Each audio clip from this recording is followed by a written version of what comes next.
Welcome, everyone. I'm excited to kick off today's presentation with the intriguing title, The Hack Driver. We'll explore an engaging story that combines mystery, adventure, and some surprising twists. Over the next few slides, we'll dive into the characters, the setting, and the key themes of this story. So let's get started and see where this journey takes us. Let's take a moment to look at the contents slide. Here, we've organized the journey of our story into key sections, starting with Before We Read, which sets the stage for what's to come. Then we move into The Search Continues, emphasizing the ongoing quest that drives the narrative forward. Next is Fritz's Shop, a pivotal location where many revelations unfold. As we progress, the final stages mark the climax, leading us to the revelation, where everything comes together. Alongside, we have a deeper connection, highlighting the emotional and thematic layers, and Hack Driver, which hints at the crucial role of technology or intervention. Confronting the mother signals a pivotal confrontation, while the pursuit underscores the relentless chase throughout the story. The conclusion wraps things up, providing closure. Finally, key points summarize the essential takeaways, tying everything back to our overall theme. And of course, About the Author gives us context on who created this story and their perspective. Throughout this presentation, these sections help us understand the story's structure, its deeper meanings, and how everything interconnects. Harry Sinclair Lewis, born in 1885 and passing away in 1951, was a prominent American novelist, short story writer, and playwright. He holds a special place in literary history as the first American to win the Nobel Prize in Literature, which is a significant achievement that highlights his impact and recognition on the international stage. Some of his most well-known novels include Hike and the Aeroplane, The Job, an American novel, and Free Air. These works often explore American society and culture, reflecting his keen observations and critical eye. Understanding his contributions helps us appreciate the depth and importance of American literature during his era, especially as we examine the themes and social commentary present in his writings. So, in this slide, we see a young lawyer arriving in a village with a specific task, serving a summons on Oliver Lutkins. He's there to deliver legal papers, but things quickly become interesting. A friendly hack driver offers to help him navigate the village, taking him around to find Lutkins. The question is, does the lawyer actually find him? And more intriguingly, who is Lutkins? This setup not only introduces a classic story, but also highlights themes of perception, deception, and the importance of getting to know the truth beyond first appearances. It's a great example of how initial assumptions can sometimes lead us astray, which ties right back into the overall message of the presentation about understanding people and situations more deeply. In this part of the story, we see a mix of everyday language and some interesting vocabulary. The narrator mentions a poker game, which is a popular card game, and then explains the word hack, which in this context means a horse-drawn vehicle or horse cart. It's a classic way to get around in the countryside. When he says hangs out, he means spending time in a casual, often aimless way, usually in a particular place. The character then offers to take a hack and drive around to find Lutkins, knowing the places he might frequent. The narrator, on the other hand, is eager to catch an afternoon train back to the city and keeps his plans secret, showing he's quite important or has something to hide. Someone mentions seeing Lutkins about an hour ago, but catching him is tricky because he's always up to something. The suspicion is that Lutkins might be trying to start a poker game in Fritz's shop. The tone suggests that finding Lutkins isn't urgent, more like a casual, maybe even leisurely pursuit. The narrator then clearly states his goal. He's looking for a man named Oliver Lutkins. As we move through the story, we see the narrator's feelings. Initial happiness and eagerness turn to disappointment when he arrives in New Mullion, expecting a quaint country village, but instead finding muddy streets and dull shops. The only bright spot is a friendly delivery man, cheerful and welcoming, who seems to genuinely like people. This scene underscores how expectations can be different from reality, especially in unfamiliar places. It also links to the broader theme of encountering different aspects of life, both the simple and the shady sides, as the story progresses. In this part of the story, the old man offers some valuable advice. He explains that he doesn't want to interfere, but he suspects that Lutkins is very reluctant to pay anyone. He shares that Lutkins still owes him 50 cents from a poker game, which shows that Lutkins isn't necessarily a bad person, but he's very possessive of his money. The old man warns that if I try to collect the debt while wearing fancy clothes, Lutkins might become suspicious and try to escape. He kindly offers to go inside Fritz's and ask for Lutkins, so I can stay out of sight behind him. This gesture shows his genuine friendliness, and I could feel the warmth of his affection for me. I realized that while he wanted to help with the job, his kindness was sincere. I managed to negotiate the wage down to $2 an hour, which was a fair rate. Then he brought out a large black box on wheels from his house, a horse cart, essentially. When he said, "Well, here's the carriage," and smiled so broadly, I felt like I was an old friend. This scene highlights how villagers are often ready to lend a hand to a stranger, especially someone in need of help. It also shows that this man had already taken it upon himself to help me find Oliver Lutkins, which was incredibly kind.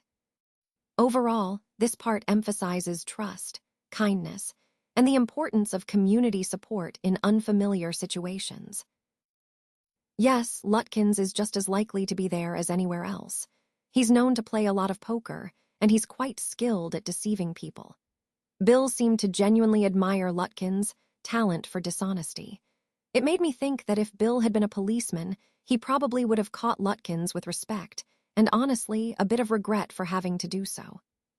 Then I asked, "All right, Bill, shall we proceed to Fritz?" And he responded by saying, "Most folks around here call me Bill or Magnuson. My business is called William Magnuson Fancy Carting and Hacking." I loved that about him. You see, I might never have found Lutkins on my own, but with the hack driver's knowing help, I was confident I could track him down. I confided in Bill that I wanted to serve the summons on Lutkins because he had refused to be a witness, even though his information could have quickly settled our case. Bill listened to me earnestly, and then, at the end, he playfully hit me on the shoulder and laughed, saying, "Well, we'll give Brother Lutkins a little surprise." That little joke told me he was in on the plan and eager to help. So in this part of the story, we see how the characters interact when searching for Lutkins. Bill and I head to Gustav's barber shop, and once again, Bill goes in first. I linger at the door, waiting and watching. Bill asks not only the Swede but also 2 other customers if they've seen Lutkins around. The Swede responds quite firmly that he hasn't seen Lutkins and, frankly, doesn't care to. He even mentions that if Lutkins is found, he can just collect the $1.35 he owes him. Now, one of the customers thinks he saw Lutkins walking down Main Street on this side of the hotel. So Bill then says, "Well, if he comes in, tell him I'm looking for him."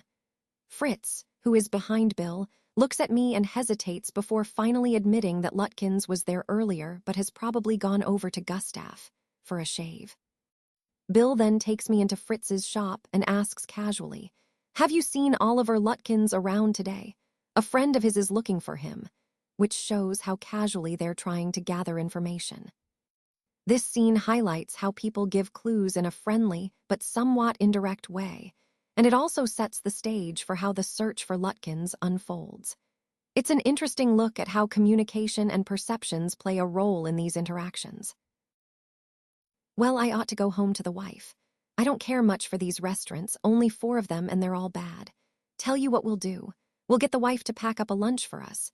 She won't charge you more than $50, and it would cost you more for a greasy meal in a restaurant, and we'll go up to Wade's Hill and enjoy the view while we eat. How about something to eat? I suggested. Let's go to a restaurant and I'll buy you lunch. As we climbed back into the hack, Bill concluded that since Lutkins had exhausted his credit at Gustav's, he had probably gone to Gray for a shave. At Gray's barber shop, we missed Lutkins by only 5 minutes. He had just left, probably for the pool room.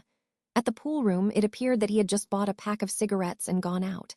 So we pursued him, just behind him but never catching him, for an hour till it was past 1 o'clock. I was hungry, but I had so enjoyed Bill's rough country opinions about his neighbors that I scarcely cared whether I found Lutkins or not. This pursuit shows how sometimes, even when our main goal isn't achieved, the experience can still be quite rewarding. It highlights the importance of patience and the value of engaging with people's stories, even if it doesn't lead directly to the solution we expect. He noticed everything, but no matter how much he might laugh at people, he also understood and forgave their foolishness. He described the minister's wife who sang the loudest in church when she was most in debt. He commented on the boys who came back from college in fancy clothes. He told about the lawyer whose wife could never succeed in getting him to put on both a collar and a tie on the same day. He made them all live. On that day, I came to know New Mullion better than I did the city and to love it better. But it would have been worth paying him myself to have his presence. His cheerful country wisdom was very refreshing to a country boy like me who was sick of the city. As we sat on the hilltop, looking over the pastures and creek which slipped among the trees, he talked of New Mullion and painted a picture in words of all the people in it.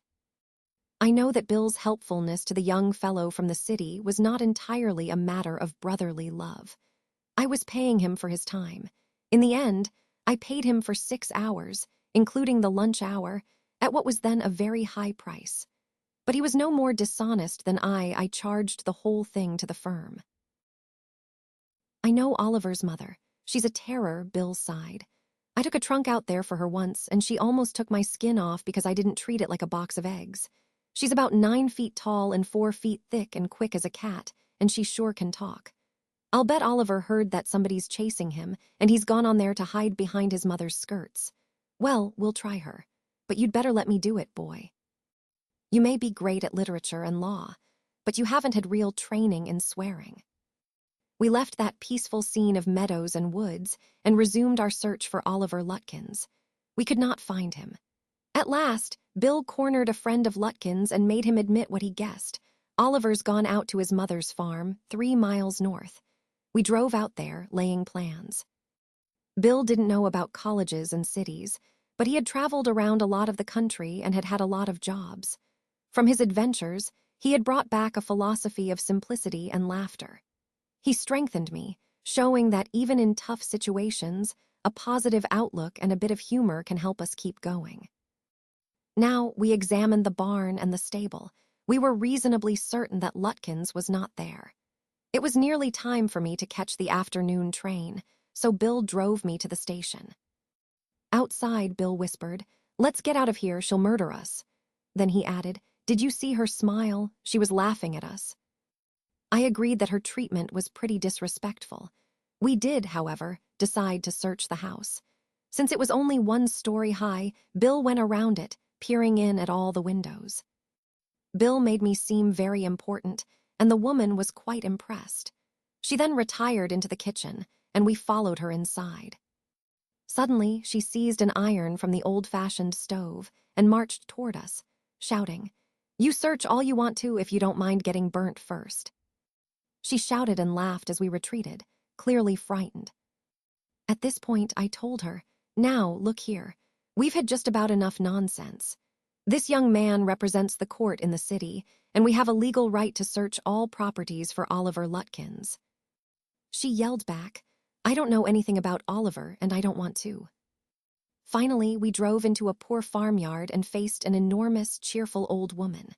My guide, Bill, bravely approached her and said, "Remember me. I'm Bill Magnuson, the carter and hackman. I want to find your son, Oliver." So looking at these words, we see some interesting contrasts. Shameful means disgraceful, something we want to avoid, while promising suggests hope and potential for the future.